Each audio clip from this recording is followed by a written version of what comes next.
अभी आपकी स्क्रीन पर दिखाई दे रही है वो है भाई गंभीर नदी, जिसमें करौली के 5 नवांश पानी छोड़ा जा चुका है, लेकिन अभी तक यहाँ पर आकर के नहीं पहुँचा है। तो जैसे ही आकर के पहुँचेगा हम आपको पूरी डिटेल बता देंगे भाई।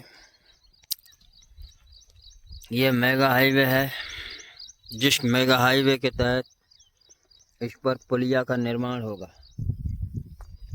और हमारे पीछे आप देख पा रहे हो ये पुलिया बनेगी भाई। अभी तक इस नदी में पानी नहीं आया है। जुड़ों का मिला ना।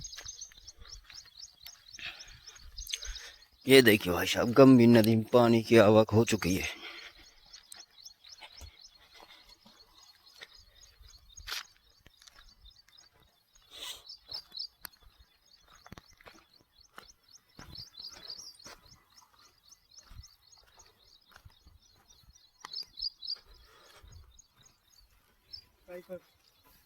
यूट्यूब पे, फेसबुक पे ऐसी वीडियो।